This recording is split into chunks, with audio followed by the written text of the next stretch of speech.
नमस्कार, मैं विष्णु शर्मा आप सभी का आपके ही अपने चैनल विष्णु एडीपी में हार्दिक स्वागत करता हूं। आज की कहानी बहुत ही ज़्यादा पसंद है मुझे, बहुत ही अच्छी कहानी है। आज थोड़ा सा मैंने कलर प्रिंट भी इसका निकाला हुआ है, जहां पे जो इंपॉर्टेंट वर्ड है, मोस्ट इंपॉर्टेंट वर्ड्स बोल सकते हैं, उसे मैंने ऐसे रेड कलर में हाईलाइट कर दिया है। और बहुत सारे स्टूडेंट होंगे जिन्हें इसका हो सकता है मीनिंग पता हो, या इसमें से जो हाईलाइटेड नहीं है उसका मीनिंग नहीं पता हो, कोई प्रॉब्लम नहीं है। जिसका भी आपको मीनिंग नहीं पता आप लोग कॉपी में लिख लिया करें, तो आपकी वोकैबुलरी, आपका वर्ड पावर स्ट्रांग होते जाएगा। तो आज की स्टोरी जो है उसकी टाइटल है the conch shell dilemma. Conch का मतलब होता है कॉन्ग शेल यानी शंख। शंख बजाते हैं, आप सभी जानते हैं ना, उसे हम कॉन्ग शेल कहते हैं। डिलेमा का मतलब होता है बहुत ज्यादा दुविधा, असमंजस में पड़ जाना, कसमकस। तो शंख की कसमकस, चलिए देखते हैं भाई शंख को लेकर कौन सी दुविधा पड़ गई, किसको दुविधा पड़ गई। बहुत ही अच्छी आपको मोरल मिलने वाली है, शानदार तरीके से ट्रांसलेशन करने वाले। बस आपको कहानी की तरह सुनते जाना है, अपने आप ही इंग्लिश आपको आप सीखते जाएंगे, आपको खुद भी पता नहीं चलेगा कब आप इंग्लिश सीख गए।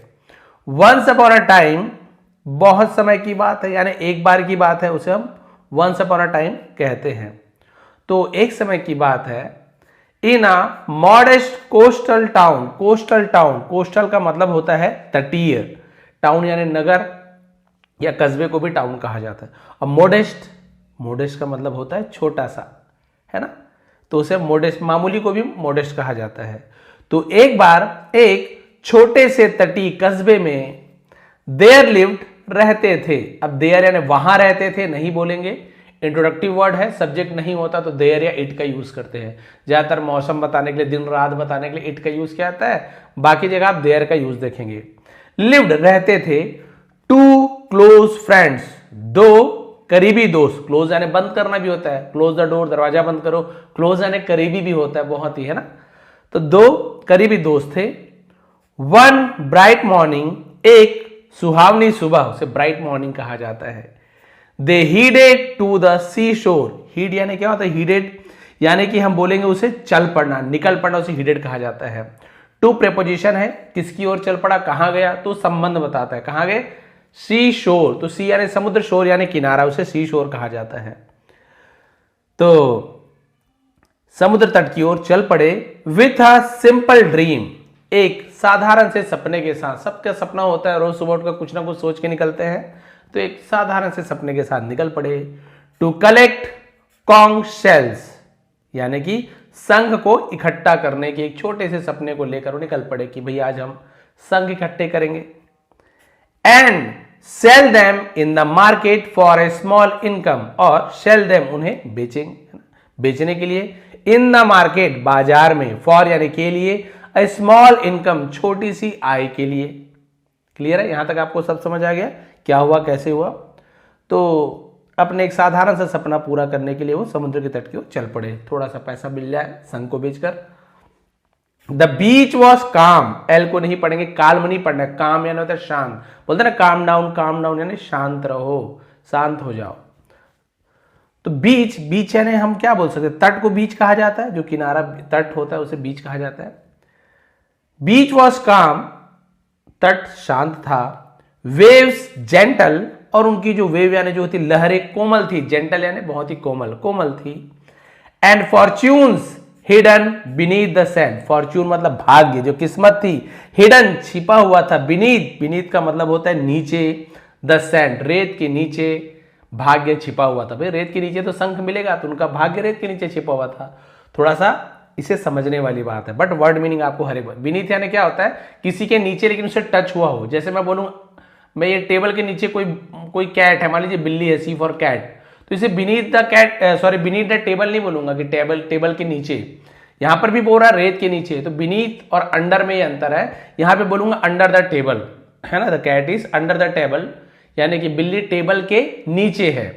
बीनीथ में भी रेत के नीचे है, लेकिन दोनों में अंतर है। टेबल यहां पे बिल्ली से टच नहीं हो रहा है, टेबल ऊपर में है, और रेत के नीचे ये जो आपके शंख है वो टच है। तो यदि टच है उस चीज से, है ना, इस वस्तु से टच है, तब इसे क्या कहेंगे, बीनीथ का यूज किया। दोनों का मतलब होता है नीचे, लेकिन ये अंतर है, बिल्ली से टेबल टच नहीं है, बट रेत के नीचे शंख रेत से टच है, तो टच है तो वहां पे बीनीथ का यूज करते हैं, बट दोनों का मतलब ये होता है नीचे। तो रेत के नीचे सैंड यानी होता है रेत। क्लियर हो गया, हर एक चीज समझ आ गया यहां तक के। रेत के नीचे खजाने छिपे थे, उसके भाग्य छिपा हुआ था। एज दे सर्च्ड, और जब उन्होंने खोजा, तलाश किए, तो सर्च का सेकंड फॉर्म सर्च्ड, दे यानी वे, एज यानी जब। One of the friends struck luck early, तो उनके एक दोस्त को, है ना, स्ट्रक लक, इसका मतलब क्या होता है, उसे जल्दी भाग्य मिल गया। अर्ली यानी होता है जल्दी, उसे उसका भाग्य जल्दी जाग गया। अब सब भाई खोजने तो गए थे शंख, लेकिन एक का भाग्य किस्मत जल्दी भाग गया, जाग गया। स्ट्रक का यूज किया गया है, स्ट्रक लक। वैसे तो स्ट्रक होता है स्ट्राइक का सेकंड फॉर्म है, मारना किसी को, है ना, हड़ताल करना, स्ट्राइक, उसी का सेकंड फॉर्म स्ट्रक होता है। चोट मारना, है ना, उसे भी स्ट्रक कहा जाता है। बट एक और मतलब होता है इसका कि पहुंचना, रीच, पहुंचना, उसे भी स्ट्रक कहा जाता है। तो उसका भाग्य जल्दी पहुंच गया। He discovered a large and rare conch shell, ये देखिए, उसने डिस्कवर्ड यानी उसने खोज निकाला, लार्ज बड़ा सा, रेयर यानी होता है बहुत ही दुर्लभ, जो बहुत कम मिले उसे रेयर कहा जाता है, कॉन्क शेल। और एक शंख, चमकता हुआ एक बड़ा दुर्लभ शंख मिला, शिमरिंग। देखिए इसे मैंने हाईलाइट किया क्योंकि बहुत से लोगों के लिए नया वर्ड, इंपॉर्टेंट वर्ड हो, शिमरिंग यानी चमकता हुआ। इन द सनलाइट यानी सूर्य की रोशनी में चमकता हुआ एक बड़ा सा दुर्लभ शंख की खोज की उसके दोस्त ने। He put it safely in his basket, और उसने पुट यानी रखा, इट यानी इसे या उसे, दोनों के लिए इट का यूज किया है। सेफली यानी होता है बहुत ही सुरक्षित तौर पे, इन यानी में, हिज बास्केट अपने टोकरी में सुरक्षित रूप से रख दिया। Seeing this, यह देखकर, द अदर फ्रेंड्स, दूसरे दोस्त का, अदर फ्रेंड्स यानी बहुत सारे दोस्त नहीं है, देखिए कॉमा लगता तो प्लूरल हो जाता बहुत सारे दोस्त, लेकिन कॉमा लग गया, कॉमा का मतलब होता है का, की, के, फ्रेंड्स दोस्त का, तो दूसरे दोस्त का हार्ट दिल फिल्ड भर गया विथ एनवी। अब ये देखिए एनवी भी एक नया वर्ड है जिसका मतलब क्या होता है, जिसे हम बोलते ईर्ष्या, जलन को एनवी कहा जाता है। जलन से, ईर्ष्या से उसका मन भर गया, अरे अरे इसको तो बड़ा सा दुर्लभ शंख मिल गया, बहुत पैसे कमाएगा। If he has found such a big coin, if यदि, ही हैज फाउंड उसे मिला है, प्रेजेंट परफेक्ट टेंस है, हैव या हैज के बाद फाइंड का थर्ड फॉर्म फाउंड, तो फाउंड भी सेकंड फॉर्म होता है, फाउंड थर्ड फॉर्म भी होता है, तो दिया है, लिया है, चुका है, चुकी है, ऐसे यूज किया जाता है present perfect tense. If he has found, यदि उसे मिल गया है, सच यानी ऐसा, अ बिग कॉइन ऐसा बड़ा संग मिला है, ही थॉट उसने सोचा, he will surely earn money, sorry more money, तो विल गागी, श्योरली निश्चित रूप से, अर्न कमाएगा, मोर मनी ज्यादा पैसा कमाएगा, देन मी मेरे तुलना में। तो देन जब कंपेयर करते हैं तो देन का यूज किया जाता है, वो मुझसे बड़ा है ना, तो he is taller than me, bigger than me, मुझसे बड़ा, या ऊंचे आया तो टॉलर देन मी, तो वहां पे देन का यूज किया जाता है। अब इसके मन में जलन हो गई, भाई अगर उसे इतना बड़ा ऐसा मिल गया है बड़ा संग, तो निश्चित रूप से मुझसे ज्यादा पैसा ही कमाएगा। I must find one even bigger, अब इसके मन में जलन की भावना आ गई। अब ये क्या बोल रहा है कि वो क्या करेगा, इससे भी, आई मस्ट फाइंड मुझे ढूंढना ही होगा, तो मस्ट यानी कोई काम करना ही है आपको, निश्चित, जोर डाल रहे हो, शुड यानी करना चाहिए, बस मस्ट यानी जरूर करना चाहिए। आई मस्ट फाइंड मुझे ढूंढना ही होगा, वन इवन बिगर इससे बड़ा, ये देखो इसके मन में आ गया, इससे भी बड़ा संग मुझे ढूंढना ही पड़ेगा, नहीं तो ये तो मुझसे ज्यादा पैसा कमा लेगा। फ्रॉम दैट मोमेंट, और उसी क्षण से, हिज फोकस शिफ्टेड कंप्लीटली, उसका जो ध्यान था, शिफ्टेड, शिफ्ट हो गया, इधर से उधर हो जाना शिफ्ट कहा जाता है, कंप्लीटली पूरी तरीके से, तो उसका जो ध्यान था पूरी तरीके से, है ना, क्या हो गया, बदल गया। He stopped noticing the small conch shell, उसने स्टॉप यानी रोक दिया, बंद कर दिया, नोटिसिंग यानी ध्यान देना, द स्मॉल कॉन्क शेल छोटे छोटे शंख, जो सीपियां होती है छोटे छोटे शंख होते हैं, तो उसे उसने ध्यान देना बंद कर दिया, बोला छोटे से मुझे नहीं, मुझे तो बड़ा ही शंख चाहिए, उससे बड़ा चाहिए, तो छोटे छोटे को देखना बंद कर दिया उसने। स्कैटर्ड अराउंड हिम, स्कैटर्ड यानी बिखरे हुए थे, उसे स्कैटर्ड कहा जाता है, अराउंड हिम यानी उसके चारों तरफ। ये देखिए क्लियर है यहां तक, है ना, हर चीज समझ आ गई आपको। तो भाई उसके चारों तरफ जो छोटे छोटे संग बिखरे हुए थे उसको उसने देखना बंद कर दिया, मुझे तो बड़ा ही चाहिए, छोटे को छोड़ देता था। Whenever he found one, जब कभी वह बड़ा वाला पाएगा, है ना, he tossed it aside impatiently, impatiently मतलब होता है बेसब्री से, तो जब भी उसे कोई शंख मिलता उसे बेसब्री से क्या कर देता, एक तरफ फेंक देता, टॉस जाना होता है, फेंक देना। असाइड यानी एक बगल में, उस असाइड का एक तरफ को असाइड कहा जाता है। एकदम जैसे ही वो देखता, अरे ये तो यार छोटा सा, बेसब्री से फेंक देता, तुरंत फिर बड़े संघ की तलाश में लग जाता। His mind was fixed on only one goal, उसका जो दिमाग था, मन था ना, वॉज फिक्स्ड यानी एकदम फिक्स हो गया था, निश्चित हो गया था। ऑन यानी होता है पर, ओनली वन गोल, एक ही लक्ष्य पर। उसका दिमाग क्या हो गया था, केवल एक ही लक्ष्य पर केंद्रित था। The big Kong, the big reward, बड़ा संघ बड़ा इनाम, द बिग सक्सेस और बड़ी सफलता। अब इसके मन में यही आ गया, अरे छोटे छोटे संघ से मुझे कोई मतलब नहीं, मुझे तो बस बड़े संघ ही ढूंढना है। बड़ा संघ होगा तो बड़ा इनाम मिला होगा और उसे बड़ी सफलता मानी जाएगी। इसका ध्यान पूरे बड़े संघ में। आवर्स पास्ड, एच को नहीं पढ़ेंगे, हावर्स नहीं बोलेंगे, तो आवर्स बोलेंगे, आर्स बोलेंगे, दोनों सही है। आर्स पास भी बोल सकते हैं, आवर्स पास भी बोल सकते हैं। पास यानी गुजर गए, क्या गुजर गए, घंटों बीत गए। The tide rose and fell, tide यानी क्या होता है, जो ज्वार भाटा होती है लहरें, उसे टाइड कहा जाता है। घंटों बीत गए, ज्वार आता जाता रहा ना, रोज यानी उठना, फेल यानी गिरना, उठना गिरना। फ्रॉम नून टू इवनिंग, दोपहर से शाम, and from evening into the night, और शाम से रात तक। He kept searching tirelessly, kept searching, keep का केप्ट हो जाता है सेकेंड फॉर्म, यानी वो लगातार ढूंढता रहा। टायरलेसली यानी अथक होकर, बिना थके। टायर यानी थकना, लेसली यानी जो ना थके, टायरलेसली अथक होकर, बिना थके। क्लियर है? तो अथक होकर, बिना थके, परिश्रम से खोजता रहा। दोपहर से शाम हो गई, शाम से रात हो गई। Yet no matter how hard he tried, है ना, तो चाहे फिर चाहे उसने कितनी भी कोशिश की हो, the large conch shell remain, remain यानी बना रहा, ऐसे यूज किया था। एक और आपको नया वर्ड मिल रहा है यहाँ पे, अल्यूजिव, ई लिखा है बट अल्यूजिव पढ़ेंगे। अल्यूजिव का मतलब क्या था, अल्यूजिव यानी कि मायावी भी बोलते हैं, या फिर हाथ ना आने वाला, उसे भी अल्यूजिव कहा जाता है। अब देखिए, चाहे उसने कितनी भी कोशिश की हो, लेकिन जो बड़ा संघ था, रिमेन यानी बना रहा, क्या बना रहा उसके लिए, हाथ ना आने वाला, अल्यूजिव बना रहा। उसके हाथ में बड़ा संघ आया ही नहीं। वर्स स्टिल, वर्स यानी मतलब बहुत ही बदतर को वर्स कहा जाता है ना। तो इससे भी बुरी बात तो ये है, इन हिज ऑब्सेशन, अब यहां पे देखिए और आपको नया वर्ड मिल रहा होगा यहाँ पे, ऑब्सेशन, जिसे हम बोलते हैं सनक, किसी कार्य को करने का सनक ठान लेना। ही हैड थ्रोन, उसने फेंक दिया था, हैड थ्रोन। तो देखिए यहाँ पे पास्ट परफेक्ट टेंस है, इससे पहले मैंने प्रेजेंट परफेक्ट टेंस बताया था। यहां में हैड के बाद थ्रो का third form thrown, throw, threw, thrown, ऐसे तीन फॉर्म होता है। ही हैड थ्रोन, उसने फेंक दिया था, लिया था, चुका था, चुकी थी, ऐसे। अवे यानी होता है दूर, दूर फेंक देना। एवरी स्मॉल कॉन्ग ही केम अक्रॉस, केम अक्रॉस यानी जो भी उसे मिलता था उसे केम अक्रॉस कहा जाता है। अब देखिए, बड़ा संघ उसके हाथ नहीं लगा। इससे भी बुरी बात तो ये थी कि उसने अपनी सनक में, ऑब्सेशन, इस सनक में हर छोटे संघ को फेंक दिया था। छोटे संघ से भी कमाई होती है, थोड़ा बहुत इकट्ठा होता, लेकिन उसने हर संघ को फेंक दिया था। उसके हाथ में कुछ भी नहीं था, केवल बड़ा संघ ही चाहिए था।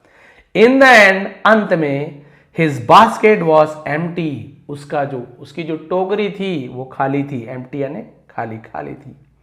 Not a single conch to sell, एक भी संघ नहीं था। नॉट इवन, यहां तक के the small one he discarded in frustration. Discarded यानी क्या होता है, जिसे हम बोलते हैं फेंक देना, रिजेक्ट कर देना। इन फ्रस्ट्रेशन, फ्रस्ट्रेशन यानी हताशा।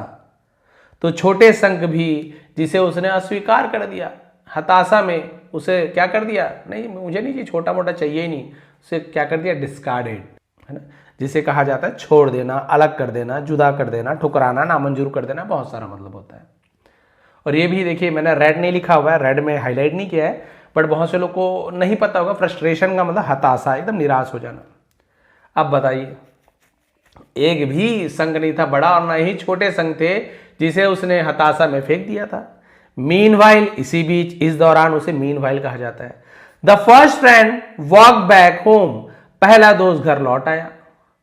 विथ वन लार्ज कॉन, है ना, एक बड़े से संघ के साथ, जिसे पहला बड़ा संघ मिल गया था, one large Kong and handful of small once, handful यानी वैसे तो मुट्ठी भर होता है, और मुट्ठी भर छोटे शंख के साथ, यानी बड़ा शंख तो लाया ही लाया, उसके बाद इसका दो जो छोटे शंख को ढूंढ के फेंक देता था ना, ये उसे उठा लेता था। नहीं भाई, छोटे शंख का भी रेट मिलता है, भले ही कम मिले, उसे उठा लेता था। तो देखिए बड़ा शंख भी आ गया इसके पास, और छोटे छोटे मुट्ठी भर शंख भी आ गए। ऑन द वे, रास्ते पर, दे स्टॉप्ड, वे रुके, है ना, by a trader, sorry they stopped by a trader, यानी एक व्यापारी के पास रुके। The big conch earn him 1000 rupees. जो एक दोस्त था, पहला जो दोस्त से मिला था, तो बड़ा जो संघ था उससे उसे 1000 रुपए मिले। कितनी कमाई हुई? 1000 रुपीज, 1000 की कमाई हुई। वाइल, जबकि द स्मॉल कॉन्स, है ना, सरप्राइजिंगली मतलब सरप्राइज हो जाना, मतलब हैरान हो जाना, आश्चर्य रूप से उसे सरप्राइजिंगली कहा जाता है। और जो छोटे कॉन्चेस थे, यानी छोटे जो संघ थे कॉन्ग से, ब्रॉट हिम नियरली 3000, नियरली यानी होता लगभग 3000 रुपए।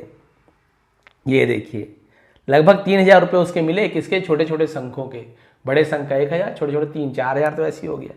हियरिंग दिस, यह सुनकर, the second friend felt a deep sting. अब जो दूसरा दोस्त था उसे गहरा दुख हुआ। ऑफ यानी का, ठीक है, स्टिंग यानी क्या होता है? ऐसे डंक मारने को भी स्टिंग कहा जाता है, पीड़ा होना, दर्द होना, उसे भी स्टिंग कहा जाता है। अब देखते हैं उसके बाद क्या हुआ। अब उसे भाई एक तो ऐसी जलन में था, ऊपर से और जले पर नमक छिड़क दिया उसने। रिग्रेट का मतलब क्या होता है? जैसे पछतावा बोलते हैं ना, पछताना, उसे रिग्रेट, अफसोस, पछतावे से। If only I had not thrown, काश, इफ यानी काश मैंने नहीं फेंका होता, दोज यानी उन, स्मॉल कॉन्ग्स अवे, काश मैंने छोटे शंखों को नहीं फेंका होता।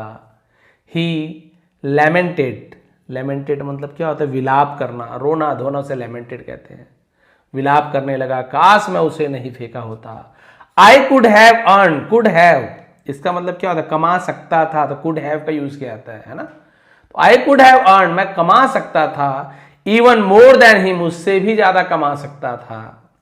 His friend looked at him gently, और उसके दोस्त ने उसे बहुत ही प्यार से देखा, बहुत ही, है ना, एंड रिप्लाइड, और उत्तर दिया, the shells you threw away, जिन सेल्स को तुमने फेंक दिया था, संग को फेंक दिया था, आई पिक्ड अप केयरफुली, ये देखिए मैंने बताया था ना, मैंने उसे ध्यान से उठा लिया। दैट इज वाई, इसलिए, आई अर्न मोर, मैंने ज्यादा कमाया।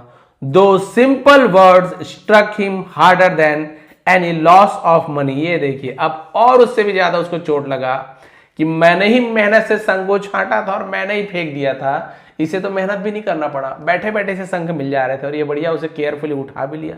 अब और उसे ज्यादा चोट लग गई, है ना, स्ट्रक, तो स्ट्राइक का स्ट्रक हो जाता है। अब देखिए उसने कहा, उन सरल शब्दों ने उसे पैसों के नुकसान से भी कहीं ज्यादा गहरा आघात पहुंचा। पैसा का नुकसान तो हुआ, लेकिन इससे भी गहरा आघात क्या पहुंचा? मेरे ही संग से इसने कमाया है। ठीक है, स्टोरी तो आपको समझ आ गया। चलिए इसका मोरल हम देखते हैं। The story holds a powerful lesson, इस कहानी में एक गहरा सबक, है ना, शक्तिशाली सबक छिपा हुआ है। In the pursuit of big achievements, pursuit, है ना, परस्यूट का मतलब क्या होता है? पीछा करना, लक्ष्य को भी हम परस्यूट कहते हैं। काम काज, बहुत सारा मतलब होता है। In the pursuit of big achievement, यानी बड़े अचीवमेंट, उपलब्धि, बड़े उपलब्धि का पीछा करते करते, वी ऑफन, हम अक्सर, टी को नहीं पढ़ेंगे, ऑफ्टन नहीं पढ़ेंगे, ऑफन पढ़ेंगे, ओवरलुक द स्मॉल अपॉर्चुनिटीज, ये ओवरलुक कर देना यानी नजरअंदाज कर देना को ओवरलुक कहा जाता है। तो बड़े उपलब्धियों को हासिल करते समय हम अक्सर क्या करते हैं? छोटे छोटे उपलब्धियों को, सॉरी, जो मौकों को, है ना, अचीवमेंट से उपलब्धि होता है, अपॉर्चुनिटी यानी मौका होता है। तो बड़े बड़े उपलब्धियों के पीछा करते समय हम अक्सर क्या करते हैं? छोटे छोटे मौकों को, that life scatters around us, जिसे जीवन ने हमारे आसपास बिखेरा हुआ है। ये जो अपॉर्चुनिटीज है ना, बहुत अपॉर्चुनिटी हमको मिलता है, हमें लगता है कोई अपॉर्चुनिटी नहीं मिलती, बहुत मिलता है, हमारे आसपास ही बिखरे हुए हैं, लेकिन हम इसे छोड़ देते हैं। अरे छोटा छोटा चीज छोड़ो। वी इग्नोर स्मॉल टास्क, हम छोटे छोटे अवसरों को टास्क को क्या कर देते हैं, इग्नोर कर देते हैं, अनदेखा कर देते हैं। माइनर एफर्ट्स यानी थोड़े से मामूली प्रयासों से, डेली हैबिट्स रोजमर्रा की आदतों से, एंड सिंपल चेंजेस है ना चांसेस, और साधारण मौकों को हम क्या कर देते हैं, अनदेखा कर देते हैं। Yet it is these very things, जबकि यही चीजें है ना, यही वो चीजें दैट वन डे एक दिन grow into our greatest success, यही वो चीजें हैं जो एक दिन बड़ी कामयाबी पाने के लिए क्या करते हैं, है ना, हमें प्राप्त होता है, बड़ी सफलताओं का कारण बनता है। यही सब चीजें, छोटी छोटी चीजें, लेकिन बड़ी कामयाबी इससे मिलती है। ड्रीमिंग बिग इज नेसेसरी, तो बड़ा जो सपना देखना है वो तो जरूरी है, नेसेसरी है, सपना तो बड़े आपको देखना चाहिए। बट बिल्डिंग बिग रिक्वायर्स, लेकिन बड़ी कामयाबी को पाने के लिए कलेक्टिंग स्मॉल, छोटी छोटा आपको क्या करना होता है, इकट्ठा करना होता है। भैया आपको बड़ी सी बिल्डिंग बनानी है तो आपको छोटे छोटे ईंट लगाएंगे तभी तो बड़ी बिल्डिंग बनेगी ना। तो छोटी छोटी जो ईंट है, छोटी छोटी जो रिक्वायरमेंट है, उसकी भी आपको क्या है, जरूरत होती है। Mountains are formed by tiny grains of sand, मैंने बताया ना, जो पत्थर है, सॉरी, जो पर्वत है, फॉर्म यानी बने हुए हैं बायन द्वारा, टाइनी ग्रेन्स ऑफ सैंड यानी रेत के छोटे छोटे कणों से, छोटे छोटे दानों से पहाड़ बने होते हैं।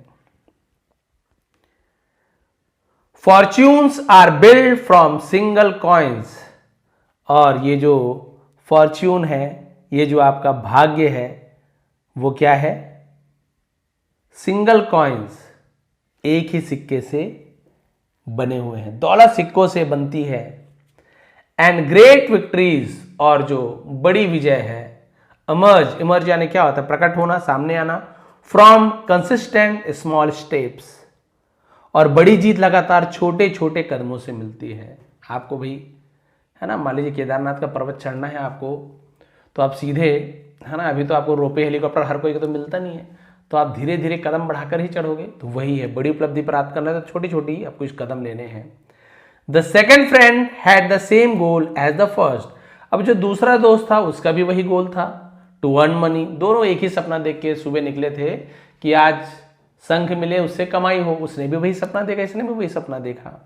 But he chase only the big reward, लेकिन जो पहला दोस्त था उसने केवल बड़े इनाम का पीछा किया। And lost everything is the process, और उस प्रक्रिया में सब कुछ खो दिया। The first friend welcome both big and small, और जो पहला दोस्त था उसने स्वागत किया, बोथ यानी दोनों का, बड़े और छोटे दोनों संघ का स्वागत किया। एंड प्रॉस्पर्ड, प्रॉस्पर्ड यानी क्या होता है, प्रॉस्पर्ड यानी फलना फूलना, समृद्ध हो जाना और तरक्की की, है ना। इन द एंड, और अंत में, रिमेंबर, याद रखें, small changes are the foundation of big success, जो छोटे छोटे बदलाव है ना, बड़ी सफलता की नींव होती है, फाउंडेशन नींव होती है। Never under estimate the value of little things, छोटी छोटी चीजों का महत्व कभी भी कम ना समझे ना, उसकी वैल्यू जो होती है कभी उसे कम ना आके। For the future reveals their true worth, क्योंकि भविष्य में ही उसकी है ना असली कीमत भविष्य ही बताता है कि यार ये छोटी चीज की असली कीमत फ्यूचर में क्या था। ये आपके जीवन में, हमारे जीवन में ऐसी घटना घटती है। जैसे एक मान लीजिए कोई बिजनेसमैन का एग्जांपल देना चाहता हूँ। यदि आप बिजनेस शुरुआत कर रहे हैं, लेकिन दो तरह के दोस्त हैं। एक दोस्त जो है वो छोटे बड़े सबको अपनाता है, एक दोस्त जो केवल बड़ा देख रहे हैं। मुझे तो भाई मेरा लक्ष्य है कि बड़ा बिजनेस बनना, छोटा मोटा तो कुछ देखना ही नहीं है मुझे। अब डील आती है कहीं से बड़ी, भैया आपने खोला है, एडवर्टीजमेंट किया, तो कोई ना कोई पता करने आएगा। अब कोई आता है, बोलते भैया मुझे केवल भैया 500 पीसेस चाहिए थे। दोनों दोस्त के पास एक एक करके जाता है। तो जो दूसरा दोस्त था जो केवल बड़ा ही देखता है, बोलेगा 500 पीस, नहीं भैया मुझे तो ये 500 पीस वीस का नहीं करना है, मुझे कुछ 5000 पीस का हो तो बताइए, ऑर्डर मैं करवाता हूँ। अभी बिजनेस खोला ही है, किसी से अच्छे से बात नहीं हुई, कुछ भी नहीं हुई है, क्योंकि बड़ा सपना है, बड़े बड़े ऑर्डर लेना चाहता है। छोटे मोटे ऑर्डर आता है 500 1000 पर, नहीं चाहिए मुझे। अब वही दूसरा दोस्त, दूसरा मतलब पहला दोस्त बोलूंगा, ये दूसरा था। तो जो पहला दोस्त जो छोटे बड़े सबको अपनाता है, 500 वाला उसके पास गया, भैया ऐसे बात है, बोले कोई बात नहीं, मैं 500 आपकी जो यूनिट है मैं बना के दे दूंगा। अब जो भी हो, चाहे शूज का हो, कपड़े का हो, एग्जाम्पल है, ठीक है बना दूंगा। अब 1000 वाले को भी उसने मना कर दिया था, 1000 वाला भी इसके पास आ गया, एग्जाम्पल के लिए बता रहा हूँ, ऐसे होता नहीं है। वो भी आ गया, बोला कि हाँ ठीक है मैं आपका 1000 भी बना दूंगा। इसी प्रकार से उसके पास कम से कम 10-20 लोग आ गए जो 500, 1000 भर, 2000 भर का यूनिट बनाने बोले, सबको उसने रिजेक्ट कर दिया। उसके बगल में ही इसकी शॉप भी खुली हुई है, इसका भी प्लांट है, वहां पे आके बोले कि सर हमें ये करना है। ऐसे करते करते उसने थोड़ा थोड़ा करके 10,000 यूनिट को रिजेक्ट कर दिया, क्योंकि 10,000 यूनिट एक साथ नहीं आया उसके पास, तो उसने 10,000 यूनिट को रिजेक्ट कर दिया। कैसे? कभी 500 रिजेक्ट किया, कभी 1000 रिजेक्ट किया, कभी 2000 रिजेक्ट किया, 2000 के 4 रिजेक्ट कर दिया। ऐसे करते करते 10,000 यूनिट को रिजेक्ट कर दिया। उसे पता ही नहीं है मैंने कितना रिजेक्ट किया, वो अभी भी यही सोच रहा है, कोई ढंग का ही नहीं रहा यार, 1000, 200, 500 ऐसे ही आते हैं। शाम को बात हुई, क्या यार अभी भी बिजनेस खोले, तुम्हारा क्या हुआ, कितना यूनिट का ऑर्डर आया? मतलब 10,000। अरे यार कौन था वो आदमी, कौन था 10,000 यूनिट का दे गया तुमको, इतने नए नए हो 10,000 कैसे दे दिया? तब उसने बताया कि नहीं दोस्त, पता नहीं किसी के पास जाते थे, वो बताया नहीं किसके पास जाते थे, वो कहा कि मेरा 500, 1000 भर नहीं बनाएंगे बोल रहे थे सामने वाला जो फैक्ट्री वाला है, प्लांट वाला है, लेकिन मुझे तो कोई 10 भी बोले तो मैं बना के दे दूंगा, उसको कोई प्रॉब्लम नहीं है, क्योंकि सब मिला के आखिर 10,000 यूनिट आखिर मेरा हो ही गया। 10,000 यूनिट बनाऊंगा तो बाकी जो खर्चे हैं, जो भी चार्जेस लगते हैं मजदूरों के, है ना, ये सब बराबर हो जाएंगे, कोई प्रॉब्लम नहीं है, मेरी कमाई हो जाएगी। और मैं 50 वाले को 50 दूंगा, 500 वाले को 500 दूंगा, 1000 को 1000, 5000 को 5000, ऐसे कर करके पूरे 10,000 यूनिट मेरे हो जाएंगे। उसके बाद सोचिए जो 500 जो 50 यूनिट किसी ने या 500 जो ऑर्डर लेके आया था ना, अगले बार फिर वो उसी दुकान वाले के पास है, उसके पास नहीं गया, वो तो जान रहा है अरे छोटी मोटी डील तो लेता ही नहीं है, ये इसके पास जाएगा जिसने उसे 500 को भी करके दिया था। अरे सर आपने मुझे 500 डील भी दे दिया था, कोई नहीं ले रहे थे, लीजिए आप 1000 लीजिए। ऐसे करके इसका भी बिजनेस बढ़ रहा है, उसका बिजनेस बढ़ रहा है, लेकिन ये इकट्ठा 10,000 चाहिए। इसने छोटे छोटे मौकों को गंवा दिया और इसके दोस्त ने छोटे छोटे मौके को भी अपना लिया और आखिर 10,000 क्या, वो लाखों में अब वो डील कर रहा है। और वो अभी भी एक साथ 10,000, 20,000 की जो क्वांटिटी वाले यूनिट की या फिर उसके डिमांड की है ना, वो क्या कर रहा है, वेट कर रहा है और करते ही रहेगा जीवन में, उसे ऐसे कभी नहीं मिलने वाला है। बस यही आपको समझना है, लाइफ में भी ऐसे होता है, आपको कुछ बड़ा सक्सेस है ना, कुछ आपको बड़ा हासिल करना है, आप कुछ बढ़िया एग्जाम की तैयारी कर रहे हैं, फिर आप बोलेंगे छोटे मोटे एग्जाम की तैयारी क्यों करूं मैं, छोटे मोटे एग्जाम क्यों दूं? अरे दो ना भी, एग्जाम देने में क्या है। जब आप छोटे मोटे एग्जाम के सब एग्जाम बड़े ही होते हैं, लेकिन आप लोग पोस्ट को छोटा बड़ा समझते हो कि भाई है ना आईएएस का पोस्ट है तो बड़ा है, ये किसी प्यून का नौकरी निकला है तो वो थोड़ा सा छोटा है, किसी बाबू का निकल गया तो छोटा, ये थोड़ी सोच रहती है, पैसे के हिसाब से सोचते हैं। फिर जब एग्जाम दिला रहे हो आप तो दिलाइए ना, क्या होता है आपको अनुभव मिलेगा कैसे एग्जाम दिलाना है। कई बार गलतियां होती है शुरुआत में, तो हो सकता है छोटी मोटी गलतियां हो जाए, प्यून की जॉब है, आपको लग रहा है कि मेरे लायक नहीं था, गलतियां कोई बात नहीं, उतना ज़्यादा नहीं अखरेगा, है ना। फिर थोड़ा सा और एग्जाम देंगे, आपकी आदत अच्छी बन जाएगी, आपकी स्पीड बढ़ेगी, आप वो जो OMR शीट भरते हैं उसका तरीका बहुत अच्छा होते जाएगा। धीरे धीरे धीरे आपको बहुत सारे वही क्वेश्चन तो याद करें, कहा दुनिया से नया क्वेश्चन थोड़ी ले आएगा, वो क्वेश्चन तो लगभग मान के चलिए है ना, जो हमारे जनरल नॉलेज ये सब है ना, MCQ जो आता है वो सब आएंगे ही आएंगे। तो आपकी सोचिए कितना ज्यादा प्रैक्टिस होते जा रहा है। आप भले वहां पे ज्वाइन मत कीजिए, कम से कम एग्जाम दिलाने का प्रयास तो कीजिए। एक बार फेल होंगे दोबारा आपका परीक्षा भी होगा, परीक्षा होगी आपकी कि मैं कितना सक्सेसफुल हो पा रहा हूं, नहीं हो पा रहा हूं। आपने सपना तो बड़ा देखा है, लेकिन इन सभी छोटे छोटे कदमों पर आप चलते जाइए। फिर आप जब एग्जाम दिलाएंगे ना, हो सकता है फर्स्ट अटेम्प्ट में ही निकाल ले, सेकंड अटेम्प्ट में निकाल ले, तो फिर बहुत ज़्यादा संभावना है कि आप उसमें सफल होंगे। आप बोलेंगे नहीं यार, जिस दिन है ना UPSC वगैरह एग्जाम कुछ होगा, सीधा लास्ट दिन ही जाऊंगा, एग्जाम दिलाऊंगा, छोटा मोटा तो साइड हटाओ, देखना ही नहीं। फिर हो जाती है परेशानी, पता चल रहा फॉर्म ही आपने गलत भर दिया, हो जाता है, ऐसे बहुत होता है, वाइटनर चलता नहीं है। तो यही सच्चाई है। आपको यदि ऊपर मंजिल तक जाना है ना, तो भाई लिफ्ट में भी जाओगे तो लिफ्ट पहले आपको फर्स्ट फ्लोर सेकंड फ्लोर करके ही ऊपर तक पहुंचाएगा, सीढ़ियां भी एक एक करके पहुंचती है। आप सोचोगे कि सीढ़ी में 4-4, 5-5 सीढ़ी एक एक करके कूद के चलूं तो गिरने की संभावना ज़्यादा होती है। और आप कदम है ना फूक कर देख कर अच्छे से आप कदम रखते हुए चलते हैं, मंजिल तक सुरक्षित और बहुत अच्छे तरीके से पहुंचेंगे।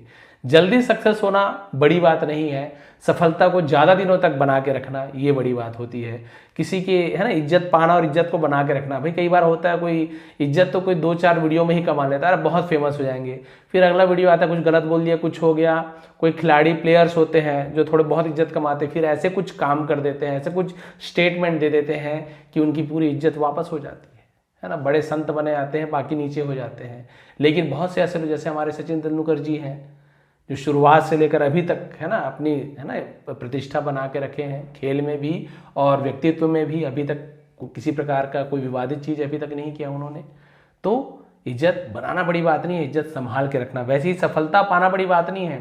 एक दिन के लिए तो बड़े बड़े, क्या रानू मंडल नाम था क्या, कोई सिंगर है, मैं किसी को बुरा नहीं बोलना चाहता, वो बहुत अच्छा गाई थी। मुझे तो लगा वाकई में वो जो मेरे ख्याल से शायद वो है ना बेगर थी, भीख मांगती थी, लेकिन वाकई में उनका गाना मैंने सुना, वाकई में बहुत अच्छा गाई है। लेकिन उनमें क्या घमंड आ गया उसके में। सफलता तो मिली लेकिन सफलता ज़्यादा दिन तक टिकी नहीं। वो वापस बताते हैं कि फिर से भी भीख मांग रही है या दूसरा कुछ काम कर रही है। चाहे तो अच्छा सफल हो सकती थी, वही बात है, सफलता मिलने में प्रॉब्लम नहीं है। हो सकता है एक दिन आप बहुत बड़े सफल व्यक्ति बन जाए, लेकिन उसे बनाकर रखना ये बड़ी बात है। और वो तभी बनता है जब आप धीरे धीरे धीरे स्टेप बाय स्टेप मेहनत करके आगे बढ़ते हो ना, तो वो नींव बहुत ज़्यादा मजबूत होती है। भाई एक दिन में घर बनाओगे और साल भर में धीरे धीरे मजबूती से पानी पिला पिला के घर बना रहे हो, तो दोनों में अंतर होगा ना, बस वही बात है। तो ये थी आज की स्टोरी, ये थी आज की मोरल। आप कभी भी छोटे शंखों को इग्नोर ना करें, यानी कि मिलने वाली छोटी छोटी अपॉर्चुनिटीज़ को कभी भी आप इग्नोर ना करें, उसे भी अपनाएं, बड़ा तो आपको जरूर मिलेगा। ये थी आज की स्टोरी, ये थी आज की मोरल। यदि आपको पसंद आई हो तो प्लीज़ लाइक करेंगे, कमेंट करेंगे। आप सभी का बहुत बहुत धन्यवाद, आपका दिन शुभ रहे। इसका PDF नीचे डिस्क्रिप्शन में मिल जाएगा, बढ़िया कलरफुल। आप लोग उसे एक बार फिर से रीड करके देखेंगे, आपको कितना समझ आ रहा है। बहुत बहुत धन्यवाद।